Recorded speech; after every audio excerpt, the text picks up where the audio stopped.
Bonjour à toutes et à tous, bienvenue à Matin d'Afrique. Je vous souhaite de prime abord un agréable réveil et puis la bienvenue à cette émission, cette matinale que vous offre chaque jour du lundi au vendredi, Béni TV, The Blessing Channel.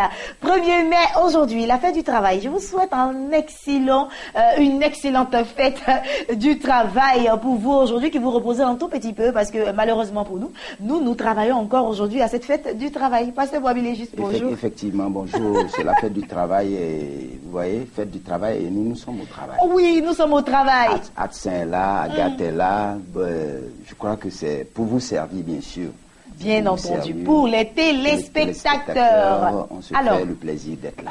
Alors, on se fait le plaisir d'être là. En tout cas, vous voyez, c'est vrai que je vous jalouse un peu, mais bon, je suis très contente d'être en votre compagnie et de vous servir durant 26 minutes bien comptées. Vous l'avez constaté. Le pasteur Boabilé juste est là. Nous avons encore un courrier que nous allons ensemble déballer et puis ensuite trouver la solution. Et puis, nous allons recevoir également une consoeur dans le droit, Marie-Dominique Gomez, sera également avec nous. Avec elle, nous parlerons de l'importance du travail. Le travail, est-ce que cela nous aliène ou cela nous libère plutôt? Et puis, en tant enfant de Dieu, voilà. Est-ce qu'il faut pour nous aimer beaucoup travailler ou bien travailler moins et Dieu se chargera du reste? Pas ce Boabilé juste, parce que ça on a l'habitude de le dire. On dort beaucoup et puis on attend que la prophétie s'accomplisse. La Bible dit que l'ouvrier mérite son salaire, c'est-à-dire il faut faire un ouvrage pour pouvoir récolter, disons, les fruits de cet ouvrage-là. Donc, travailler proportionnellement à ce que tu fournis, c'est ce que tu as. Donc il faut travailler. Il ne faut pas aimer manger le pain de la paresse. Il faut beaucoup travailler, mais aussi savoir se reposer quand il le faut. Voilà, c'est important. C'est très important. C'est important. C'est pourquoi quand les fériés viennent, on est très contents, nous tous. Voilà, c'est ça. En tout cas, on est contents parce que juste après le week-end, on disparaît. Les fériés souvent nous aident aussi à nous reposer, à être un peu avec la famille et on espère que là, ce matin, devant le poste téléviseur, vous êtes avec vos enfants, vous êtes avec votre mari, vous êtes avec en tout cas toute la famille réunie et profite bien de ce congé. Nous allons partir avec une petite plage musicale et puis nous allons revenir sur notre plateau pour le sujet du jour concernant bien sûr un courrier qui nous a été apporté par l'un de nos téléspectateurs ou téléspectatrices. Ça sera tout de suite, juste avant ceci.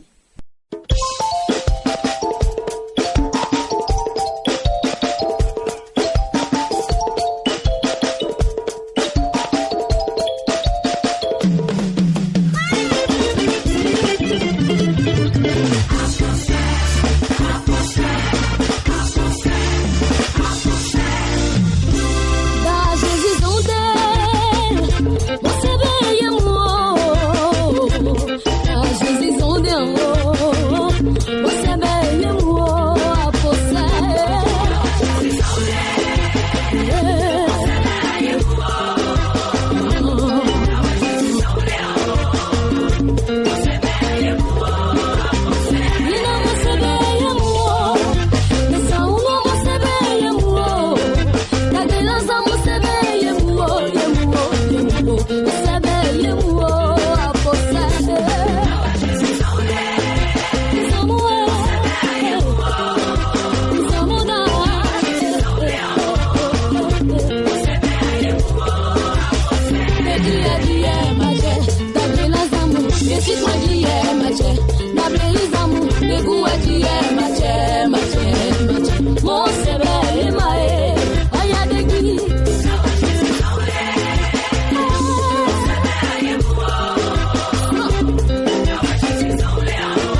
Voilà, retour sur notre plateau. Encore une fois, on vous souhaite une agréable fête de travail ici en Côte d'Ivoire et partout dans le monde entier. Hein, là où se trouve également une fête de travail quelconque, puisque les pays sont très différents. Donc, excellente fête de travail à vous, à la famille Kakou du côté de Dimbokro. Également, je vais faire un gros coucou à mon père, faire un gros coucou à toute la famille qui nous suit et puis à toute la population de Dimbokro qui est chaque jour connectée à Matin d'Afrique et qui est également connecté à Béni TV. Nous avons pas mal d'émissions concernant cette chaîne de télévision, donc c'est sûr que vous n'allez jamais vous ennuyer en regardant Béni TV. Émissions pour enfants, émissions pour adultes, enseignements, exhortations, tout cela se trouve au cœur de cette chaîne des Bénis. Donc prenez un grand plaisir à regarder cette chaîne. 24h/24 nous émettons et dans plus de 48 pays nous y sommes. Pasteur Boisbilé, juste rebonjour. Rebonjour à toi et avant tout propos, il y a des gens qui m'ont approché pour me dire que, pour me donner souvent plus de solutions à ce que nous donnons ici, mais souvent c'est un peu trop, il y a trop d'émotions dans ce qu'ils disent, dans ce qu'ils croient. Vous savez, quand vous devez apporter, disons, conseil à quelqu'un, il ne faut pas porter un jugement sur l'acte qui a été posé. Et plus, c'est ce que je remarque, mais pourquoi tu ne lui as pas dit ça? Mais elle a fait ça, pourquoi ça? Nous essayons... Ce sont les remarques en fait, que les gens font. C'est des remarques que les gens font. Qu'est-ce qu'ils veulent exactement? En fait, ils auraient voulu qu'on soit plus incisif. Il y a des moments où il faut être incisif. Mais il y a des moments quand on soit intransigeant. Bon, c'est ça ou c'est pas ça, la loi des Mèdes et des Perses. Non, c'est pas ça. Nous sommes là pour apporter, disons... Parce que les problèmes des couples, c'est délicat et c'est très sensible. Vous parlez à la femme, mais le monsieur, il est là aussi, il se sent concerné. Si vous tirez trop sur monsieur, monsieur va répercuter ça sur madame. Donc, il faut pouvoir trouver le juste milieu, mais dire à celui qui est fautif qu'il est fautif, mais d'une certaine manière. C'est ça. Voilà, c'est ça, avec la manière. Avec la manière aussi, voilà, parce que tout se règle aujourd'hui ou tout ne se règle pas à cause de la manière. C'est ça. Si vous y prenez mal, c'est sûr que votre problème va s'aggraver automatiquement, mais si vous y prenez bien, c'est pourquoi nous réfléchissons beaucoup au sujet que les gens nous apportent, nous faisons beaucoup attention pour ne pas effriter les gens. Voilà. D'accord, le sujet d'aujourd'hui, c'est une dame. D'accord. Une dame. Elle m'a donné même son âge, mais je ne le dirai pas. Elle dit que mon époux est un homme remarquable et je le respecte beaucoup, mais je suis tombée amoureuse d'un autre homme. Cet ami, c'est-à-dire ce dernier-là, me prête toute l'attention que je désire, alors que mon mari ne fait plus grand cas de moi. C'est difficile, que faut-il faire? C'est un fait réel, c'est une préoccupation réelle. Voilà, elle dit qu'elle a beaucoup d'admiration, son mari est un homme remarquable, elle vante ses mérites. Et elle lui doit beaucoup de respect, mais elle est tombée amoureuse. Ça pourrait arriver à n'importe qui.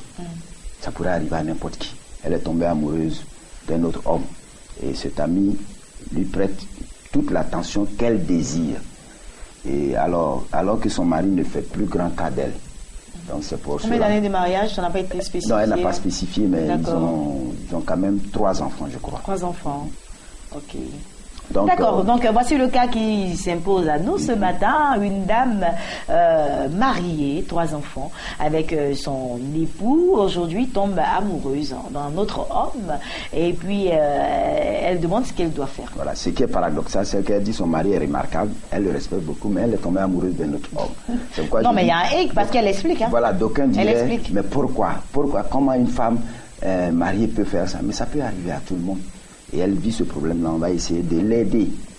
Vraiment, je pense que ce qui a fait défaut chez cet homme est même exprimé dans ce qu'elle a dit, parce qu'elle dit que l'autre il ne fait aucun cas d'elle et que l'autre lui prête toute l'attention, voilà. Tout cela. Donc, ce qui veut dire que quelque part, cet homme si remarquable et si bien a manqué quelque part dans son attitude. Voilà. Est-ce que cela aussi excuse cette dernière aussi? C'est là que je voulais dire. C'est ça. Mais, d'accord. Bon, en principe, c'est délicat. En principe, en tant que chrétienne, je crois qu'elle ne devrait pas, disons, poser la question pour savoir ce qu'il faut faire. Voilà, elle ne devrait pas poser la question. Ça, quand tu arrives à poser cette question-là, c'est que tu as envie même toi-même de ça veut dire que elle est prise jusqu'au cou, et le problème est très sérieux, de sorte qu'elle ne peut pas s'en défaire d'elle-même. Donc elle a besoin d'une main secourable pour essayer de l'aider à réajuster le tir. Mais je crois que la réponse de Dieu est que elle doit oublier son engouement. Ça, si Dieu devait lui donner une réponse, elle doit oublier cet engouement-là, c'est passager, et se ressaisir. Il faudrait se ressaisir comme le ferait une personne pleine de maturité. Parce que c'est ça. Si vous êtes vraiment arrivé à maturité, vous devriez pouvoir vous ressaisir. Parce que Dieu n'aime pas ça. Ce que vous êtes en train de faire, c'est l'adultère. L'adultère. Parce que le Seigneur dit, si tu regardes une femme pour la convoiter déjà, même tu ne l'as même pas encore touchée, mais la convoiter simplement, tu es en état d'adultère. Mais ce que je voudrais lui dire, qu'elle doit bien noter, c'est qu'il est facile pour un ami de vous témoigner des attentions particulières. Un ami simple, il va vous donner toute l'attention que vous voulez, tant que ça ne l'engage à rien. Parce que si il vous témoigne de l'attention, c'est-à-dire il s'agit de démonstration de faveur passagère qui n'implique pas une relation de mariage. Ça, il va vous donner tout ce qu'il y a en lui. Mais dès que ça doit aller vers là, il va se retenir, c'est sûr. Donc, il ne faudrait pas qu'elle considère cet aspect de la chose. Ce n'est qu'une simple démonstration. Tous les hommes sont comme ça. Je suis un homme, mais je le dis. Tous les Quand hommes ils sont à la recherche de quelque chose, ils sont gentils. Voilà, ils vous donneront. Attentionnés. Voilà, c'est ça. Tout ce que vous voulez entendre comme parole, ils vont vous dire. C'est passager. Où vous voulez partir, ils vont vous emmener. Parce que ça ne l'engage à rien. Voilà. Il n'a rien à perdre, ni rien à gagner. Bon, non, il a quelque chose à gagner, il n'a rien à perdre. Non, je veux dire. Mais, il a quelque chose à gagner, mais il n'a rien à perdre surtout. Il va gagner la dame, certainement ce qu'il cherche, mais bon, après, il ne paie pas. En fait, il perd beaucoup parce que lui-même, vous savez, quand on veut être libre, il ne faut pas faire mal à autrui. Parce qu'en le faisant ainsi, lui-même, il est en train de se faire mal. Parce qu'il pourrait arriver un moment où il va commencer à sentir la relation. Il va vouloir s'accrocher, alors que c'est une femme mariée, et elle va se retirer. Et ça, c'est dans le cas où ce dernier l'aime vraiment. Mais parce que c'est ce que vous êtes en train d'expliquer. Ce n'est pas tous les hommes qui sont vraiment sincères dans ces genres de relations. On ne sait jamais, mais c'est pour dire que quand c'est une attention particulière qui est passagère, il faut faire très attention, il faut s'en abstenir. Parce qu'un homme, un ami, le fera pour vous. Ne serait-ce que parce qu'il voit que l'autre côté, ça manque. Il y a un manque, donc il va chercher à combler ça et profiter en même temps, comme tu l'as dit. Mais aussi, il faut, si elle considère son mari comme une personne responsable et honorable, pour qui elle a du respect, elle ne doit plus s'adonner à ce jeu d'enfant, à ces amourettes-là qui sont de l'âge d'une collégienne. Parce que c'est toi aussi, une femme mariée. Non, c'est pas... Ça, c'est le collège. C'est voilà, l'âge d'une collégienne. C'est des amourettes pour l'âge. Moi, je pense que c'est ce que vous avez dit en début d'émission. Voilà. Je pense que ce sont des choses qui peuvent arriver. Ça peut arriver à n'importe quelle personne, oui. jeune comme vieille ou autre. C'est ce que je disais. C'est parce que le mari a laissé... C'est vrai que c'est pas un prétexte, mais c'est parce que quelque part, le mari aussi s'est laissé un peu... je veux dire, il n'a pas joué convenablement son rôle. Parce que le mariage, une fois qu'on est dans le mariage et qu'au fur et à mesure que nous grandissons dans le mariage, il y a beaucoup de laisser aller, on l'a remarqué. Et c'est ce qui fait aussi qui crée beaucoup de divorces parce que au fur et à mesure, il n'y a plus cette tendresse, il n'y a plus cette complicité, il n'y a plus cette, qu'est-ce que je vais dire, le mari ne veut plus prouver quoi que ce soit parce qu'il se dit que c'est un acquis. C'est ma femme, c'est un acquis, il n'a plus rien à prouver. Or, le danger... ça s'entretient. Ah, merci. Mais ce que je suis en train de dire, c'est le paradoxe qui est ici. Elle dit qu'elle le respecte. C'est un homme honorable pour qui elle a beaucoup de respect. Et en même temps, elle sombre dans une sorte de faiblesse. Oui, mais il est honorable, elle le respecte. C'est pourquoi je dis, ça ressemble un peu à l'amour collégien, là. Non, je t'aime, je te respecte beaucoup, tas de trucs. Mais là, elle quitte la et puis elle va sortir avec quelqu'un d'autre. C'est un jeu d'enfant. Bon, parce que puisqu'il ne la calcule pas, elle dit ne la calcule pas. Il la calcule plus. Mais le monsieur. Moi, je crois qu'elle doit prendre ça comme un compliment. Non, je le dis, c'est pour elle doit le prendre comme un compliment. Le fait qu'il ne ça. Parce que moi, je ne dis pas pour défendre la dame, parce qu'il faut qu'on soit très clair. Je ne dis pas. J'aime bien ça. Voilà, non, elle doit le prendre comme un compliment. Parce que comme un compliment, parce que c'est une façon, peut-être pour lui, de lui faire confiance. Confiance à la femme. D'accord. C'est-à-dire, quand elle dit il ne prête pas attention à moi, il ne la surveille pas. Il ne cherche pas à savoir ses relations extérieures. En fait, ça peut être ça aussi. Donc, je dis qu'elle prenne ça comme un compliment. Je dis comme un compliment, peut-être qu'elle considère ça comme ça. Parce que je sais qu'une femme est beaucoup plus sentimentale qu'un homme. Voilà. Là, je vous l'accorde. Et je reviens là-dessus pour dire que, comme la femme est beaucoup plus sentimentale, comme vous êtes en train de dire, et plus émotive. De la même manière, dans ses débuts, il a fait des sorties. Il lui disait chérie, il lui disait ceci, il lui disait cela. 12 ans après le mariage ou 14 ans après le mariage, il faut qu'il ait toujours cette même attitude pour mettre la flamme dans le couple. Vous voyez, c'est pas tout le monde qui a cette capacité. C'est ça aussi qui est l'attention. Et le rôle de la dame, je pense pour ma part, je pense que ce n'est pas de courir après une autre personne qui lui offre tout cela, mais plutôt de rappeler son mari à l'ordre et lui dire, par exemple, chérie, pourquoi on ne sortirait pas aujourd'hui? Pourquoi est-ce qu'on ne ferait pas telle chose? Pourquoi on n'irait pas en voyage pour se détendre un peu? Et puis qu'elle sache qu'elle n'aura pas plus de satisfaction avec cet ami-là qu'avec son mari. Ce gars, il est venu pour s'amuser. Il est venu pour s'amuser sa vie. Il est envoyé par le diable. Ça là, c'est les œuvres du diable. Elle est passée par une faiblesse. Le tout, c'est de se ressaisir. Parce que non, mais vous, les hommes, là, franchement, non, c'est pas nous, les hommes. La vie ne s'arrête pas là. Non, mais la Bible dit soyez obéissantes et soumises. Soyez obéissantes et soumises à votre mari. Bien sûr, à votre mari, pas un autre homme, mais à votre mari. C'est la Bible qui le dit. Hein? Si elle est obéissante et soumise, vous allez voir qu'elle va trouver son mari plus affectueux. Bon, pasteur, je pense que maintenant, on va lui dire qu'est-ce qu'elle doit faire exactement. Qu'est-ce qu'elle doit faire exactement, la dame? Ce qui est sûr, qu'elle se ressaisisse. Parce que. Elle se ressaisit comment? Elle se ressaisit comment? Elle coupe avec ce dernier. Voilà, elle ne l'appelle plus. Qu'elle coupe avec lui. Plus d'SMS. Elle ne l'appelle plus. Voilà, on lui donne les stratégies. Qu'elle se dise que ce n'est qu'une démonstration simple d'un amour superficiel que le monsieur lui montre. Sinon, le vrai amour, elle ne peut l'avoir qu'avec son mari. Ça, c'est clair. Et l'amour qu'elle porte à cet homme-là, qu'elle appelle son ami, est un péché aux yeux de Dieu. Donc, qu'elle le confesse et que cette expérience l'amène à la vraie repentance pour une communion en Christ avec son mari. Voilà. Alors, moi, je ne pense pas que ce soit de l'amour. Je pense juste que c'est juste. J'ai mis ça en griffe. Voilà, c'est juste quelqu'un là qui est venu et. C'est un désir obsessionnel. C'est quelqu'un que le diable a envoyé. C'est quelqu'un que le diable a envoyé. Il va qui te a trouver vu... ici. Il me regarde là. Qui a vu la faille.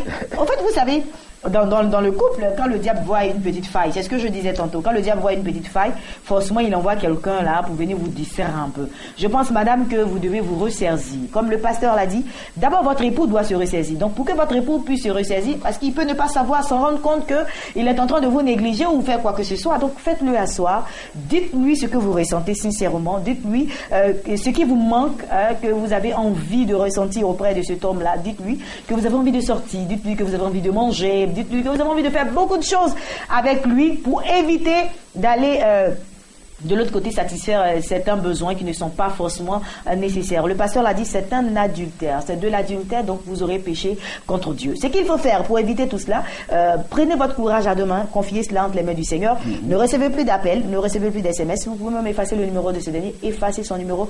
Tout contact, tout lieu où vous savez que vous allez le rencontrer, évitez tout cela. Pendant un certain temps, dans la prière, vous allez voir que les choses vont revenir. Et si bien sûr votre mari vous écoute, je pense que les choses vont aller vraiment de l'avant. Il faut qu'il écoute parce que là, s'il se joue aussi les dieux et puis qu'il n'écoute pas, parce que ça, c'est pas... Et si elle est assez courageuse, elle confie ça au Seigneur, elle peut se confier à son mari pour dire, ah chérie, mon cœur a failli partir vers l'autre parce que... Ça aussi, c'est un autre débat. Et malheureusement, c'est fini. Yao est en train de nous dire que c'est terminé. Le numéro. Yao, il fallait nous laisser un peu le temps quand même. C'est la fête du travail. Laisse-nous parler des choses du travail. Voilà, quand même.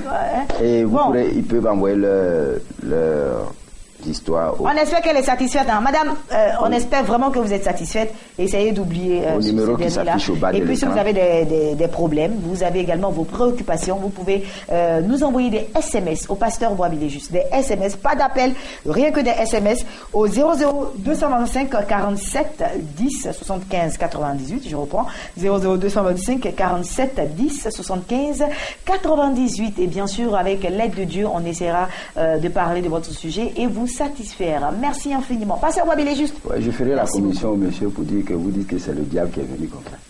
Quel monsieur? Le monsieur en question, l'ami. Qui est venu vers la dame là. Ouais. Mais lui-même, c'est que c'est le diable qui l'a envoyé une femme mariée. Qu'est-ce qu'il veut? Okay, allez, bonne fête de travail. Bonne fête de travail. Et puis, bien sûr, nous allons recevoir Marie-Dominique Gomé. On parle toujours de travail. Marie-Dominique Gomé est installée, comme je l'avais annoncé, bien sûr avec elle, nous parlons toujours de travail, de fête de travail aujourd'hui. Le 1er mai, j'espère que vous allez passer en tout cas un excellent mois de mai. Je suis convaincue que le Seigneur vous fera encore beaucoup de belles surprises tout au long de ce mois de mai. Marie-Dominique, bonjour. Bonjour. Comment tu vas? Je vais bien. Je vais bien.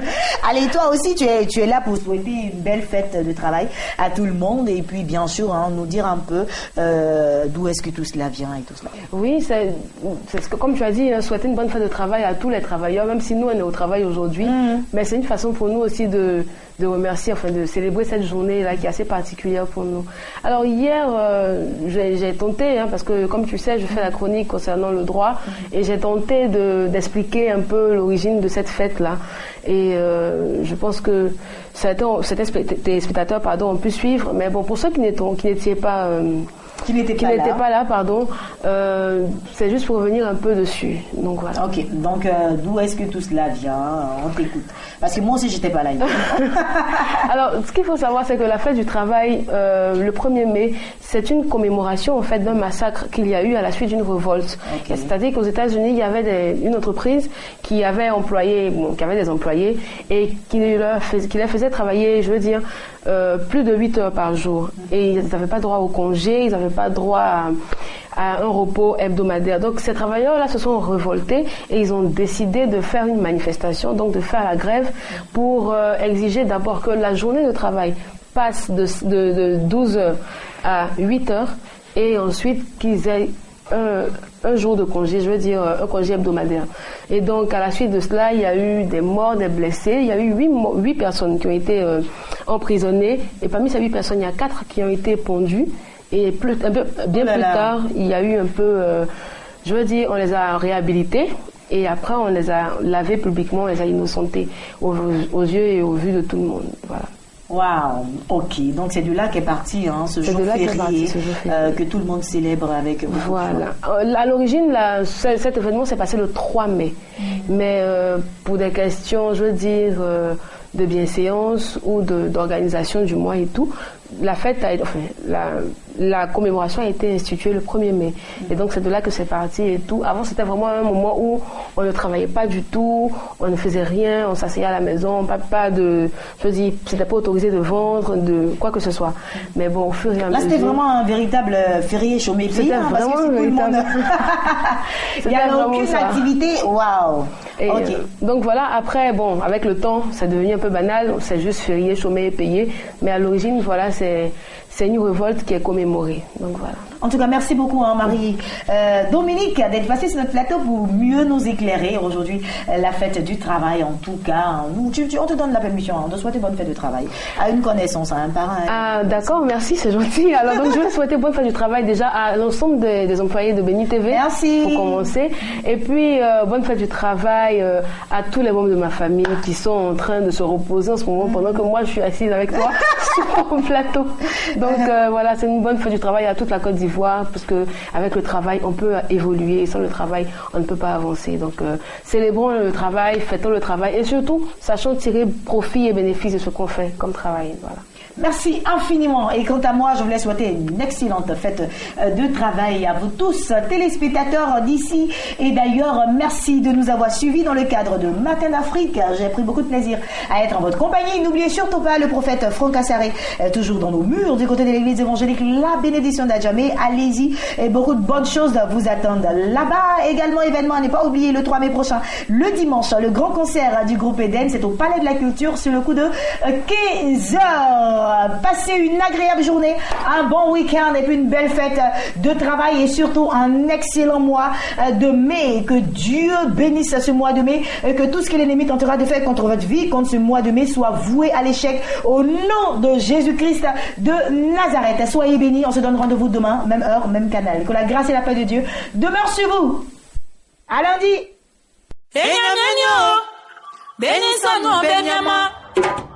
Nyamye boklo bae, benye sano benyama. Nyamye kwenyo, Bénissons nous, bémiamao. Aïka ma messi.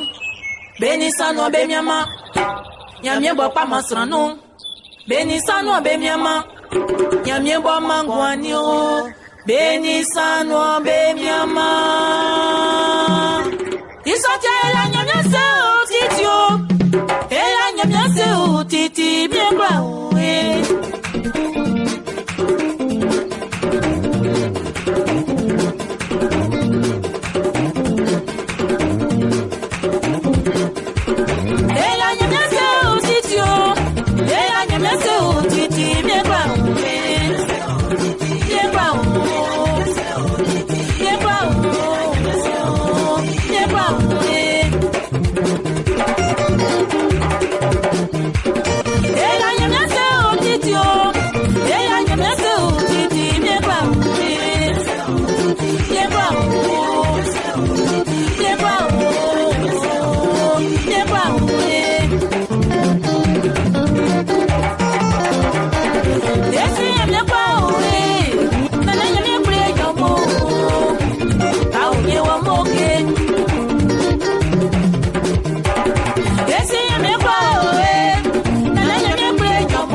On y soulève fata, on y soulève fata.